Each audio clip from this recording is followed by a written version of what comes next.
Chang Weisberg did a lot of things. He did stuff with Incubus, Lauryn Hill, Snoop Dogg, Wu-Tang. He put together Rage again. He did the Rock the Bells before, Cypress Hill, Smokeout. Hey guys, do you know how those random people just came and stole your table? Yeah, what about it? Well, I found a new one. Oh, cool, sweet. Hey, well, you got a new table. Oh, really? Yeah. I just want to wash it for you guys because it's kind of dirty. Oh, dude, we'll just have our guy wash it. Oh. You're cool with that, right? Yeah, I'm fine with that. Ooh, can you wash my skateboard? Dude, that movie was dope. It was in space with zombies. Dude, what happened to your skateboard? The washer guy? Yeah, he shrunk my board, dude. He shrunk it like it's little now. The table! The table!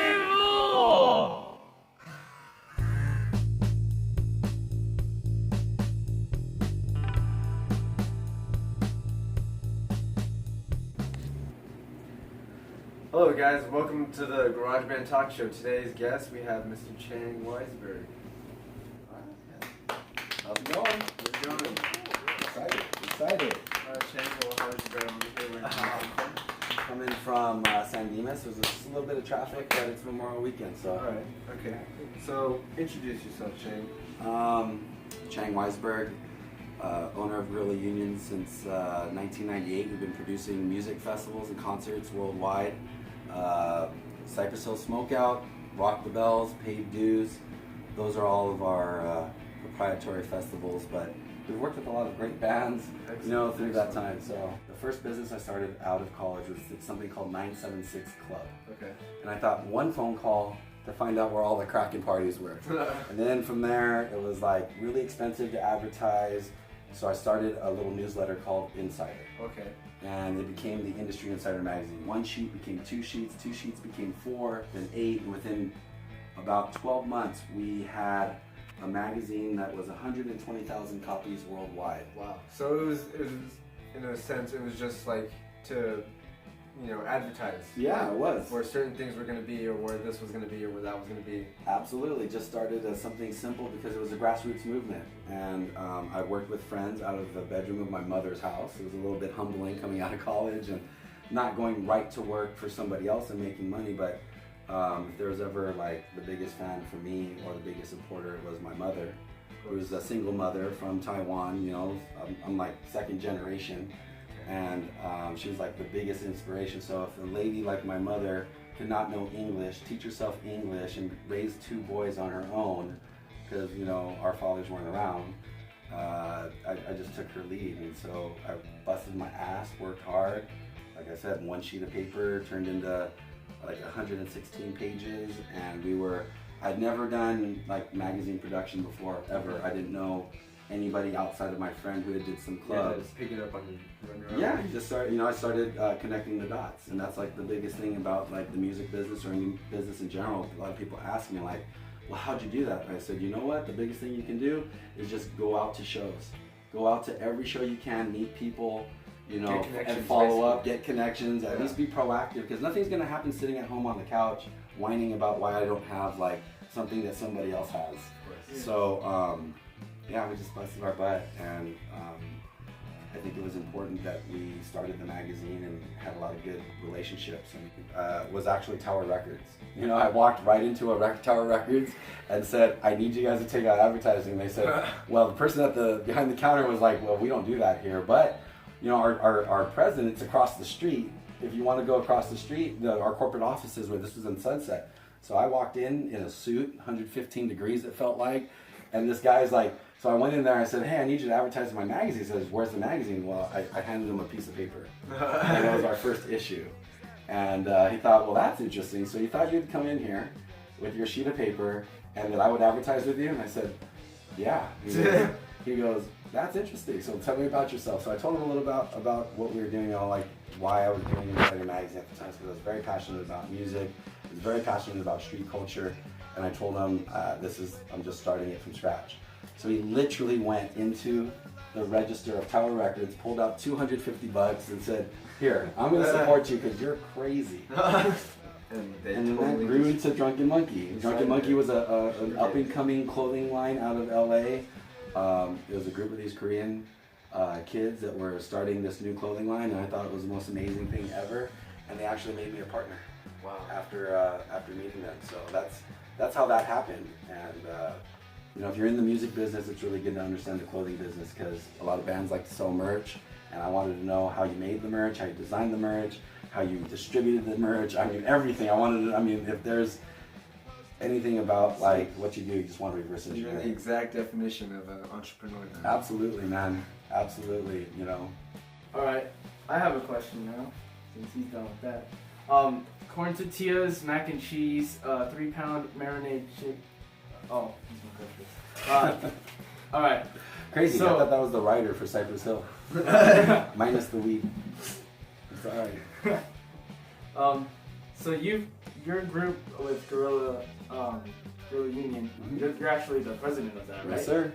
So how exactly did that come? Like the Guerilla Union name too, especially. Okay, I'm always so interested that's a in really names. good question. So I was doing Insider Magazine, doing Drunken Monkey clothing, and we needed to form a company because we're doing a magazine about music and street culture. I thought we should do like some shows. It was like, I think you guys should do a show. You guys do shows all the time, right? So that's a great way to promote. And so we're trying to come up with the company name, and one of the best things that we were known for was our grassroots promotions, like handing out flyers. We were a marketing company. We were one of the best guerrilla marketing teams in Southern California. I think I probably handed out 1 million flyers. So I thought guerrilla, like guerrilla marketing, and union, like a group of us, like we're all working together, like this would be awesome. So literal translation, Guerilla Union, there's 13 letters in it. Those 13 letters are also 13 letters in my name. 13 was the day that I was born. I can go up. People will see a star in there. The star is turned upside down because I always felt like we needed that rock star kind of attitude, because a regular star is just whack, and I'm really weird like that. So very creative. Energies all the time. I always think that I need a manager. But at the end of the day, that's how Guerilla Union started. Guerilla Union also was the company that we used to promote our first shows, because you take a lot of risk promoting shows. You can lose your house, which I almost have lost my house, but that's why. So it was like Guerilla Union will be our promotion company, and we're gonna throw this thing called the Cypress Hill Smokeout. We actually had started doing that with the magazine originally, and then my magazine partners wanted to start another magazine called Dub Magazine, which has done very, very well. It's all about like wheels, like cars with 20-inch wheels and all that. And I was like, I'm done with the magazine business. I love promoting concerts.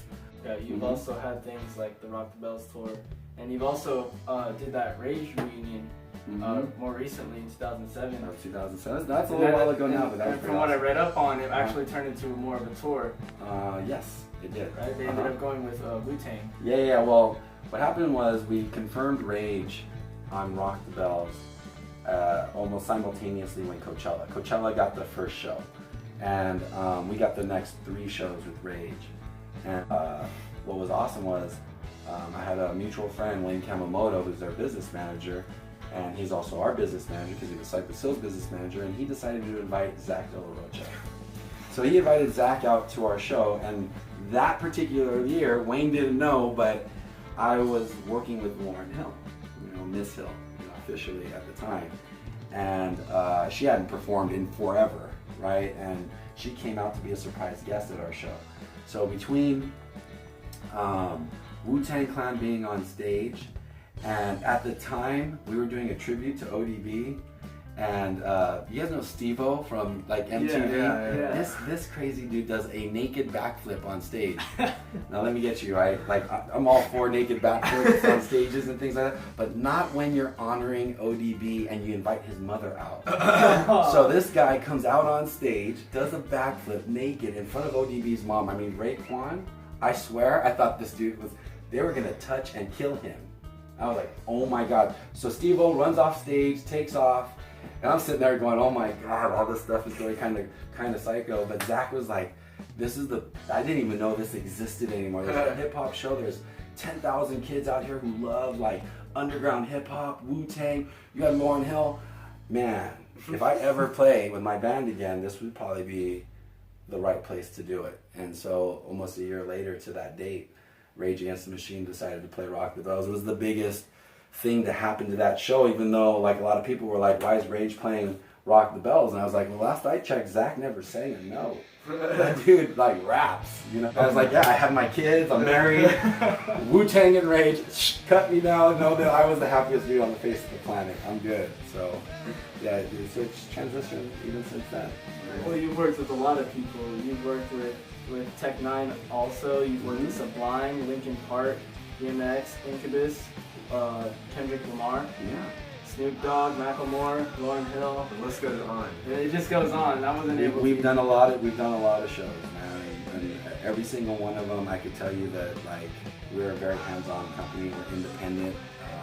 We work with Live Nations and the Golden Voices and a lot of the big promoters, but those bills, all those acts, it was truly like an honor to work with, whether it be System of a Down or even Murs and the Living Legends.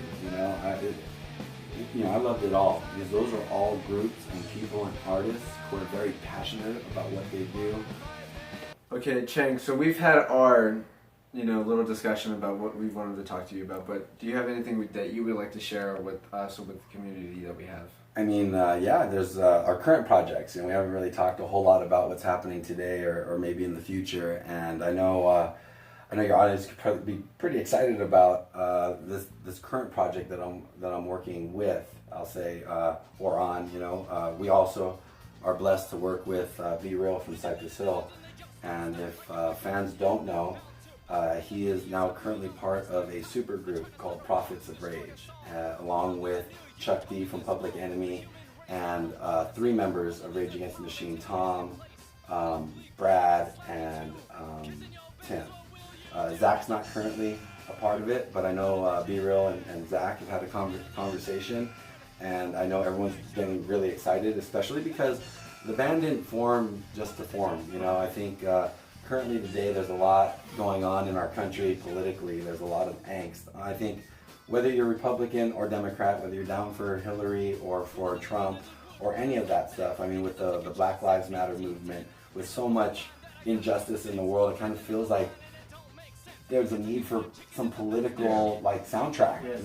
And Something to add. Yeah, no, for sure. And when Be Real let me know that he was actually in a rehearsal with the guys from Rage Against the Machine and Chuck D from Public Enemy, I thought, oh my God, this could be awesome. So what the heck are you guys gonna do? Is there new music? Are you doing Rage music? Are you doing Cypress music? So the scoop is, they're doing all of it. And if you're not familiar, Zach has performed Cypress Hill songs and Public Enemy songs. Prophets of Rage, just for those who don't know, first off, that's what Public Enemy was called before they were Public Enemy. It's also an awesome song that's on Takes a Nation to Millions. It's a fantastic documentary if you ever get the chance to watch it, if you want some background as to what Prophets of Rage is. I believe on the website there's a countdown to May 31st. Can kind of let you guys know that that's going to lead to their first unadvertised show, I believe, at the Whiskey. It might be announced on May 31st or not. Whatever you guys are going to know, the whole world's going to know regardless. Then on June 6th, they're going to play at the Palladium. That might be the fans' real first chance to buy a ticket to just even figure out what the heck Prophets of Rage is. And I know that they are definitely planning to be at the RNC out in Cleveland. So Donald Trump better be ready. Is all I got to say, because the world is missing that right now, whatever that is, that energy, that angst, I call that the soundtrack to a good Molotov cocktail. So we'll see what happens. But I'm glad that you get passionate about what you do and you're knowledgeable. Use that knowledge to help, grow what you're doing and, just do your best. Maybe in the music business, but I'll say all businesses are that way. It's not just what you know, it's who you know.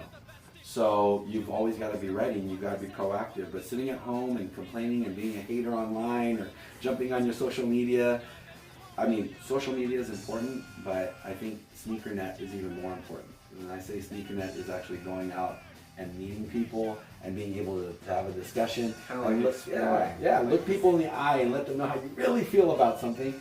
And those people are going to want to help you out. Like the guy from Tower Records that said, you're coming in here, that's not the way it's done, by the way, but that's great that you did it.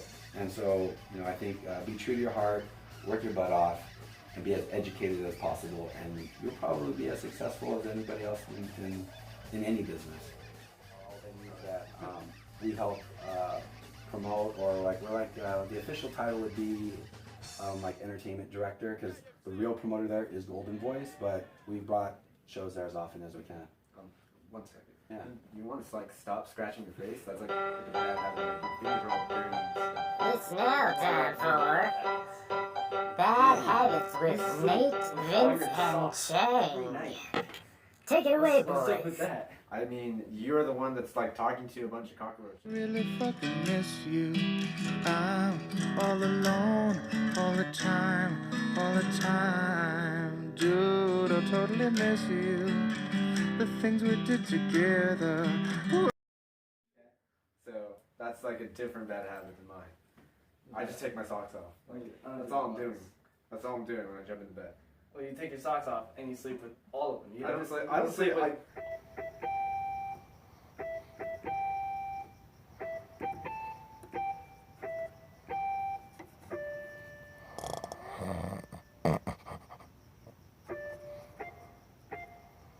all of the They're socks. only the black socks. I don't sleep with the white socks. It's all, man, guys, chill out. Sometimes, you know, speaking of bad habits, on occasion I take things that aren't mine, but especially when they're fucking awesome like this. All of these little homies, you've got. So you've Yeah, those You are like awesome. Beetlejuice? You've taken these? I saw them on my way in, Wait, and so- I thought they'd be really cool, so I grabbed them. Are they? Wait a minute. They're ours. So those You didn't recognize these? Those are ours then. Well, I reckon that's Beetlejuice right there. They're yours. I guess that's my bad habit. I have a tendency to kind of just grab to things that aren't include your mine. bad habits, you steal our stuff. I didn't do it on purpose. Oh, I didn't do it on purpose. But I didn't know that you guys were going to be talking about your bad habits. But I thought you'd feel better if I shared one of my bad habits.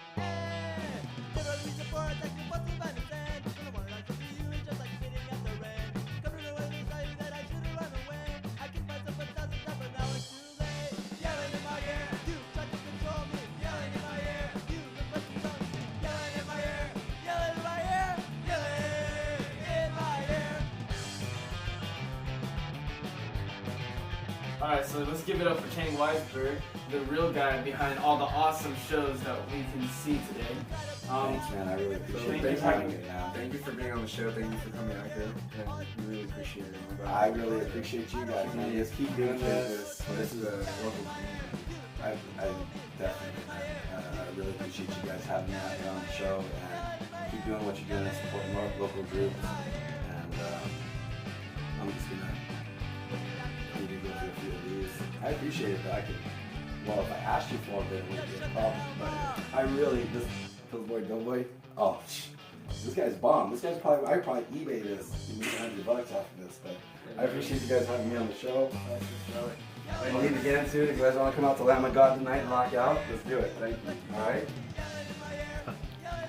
Alright, okay.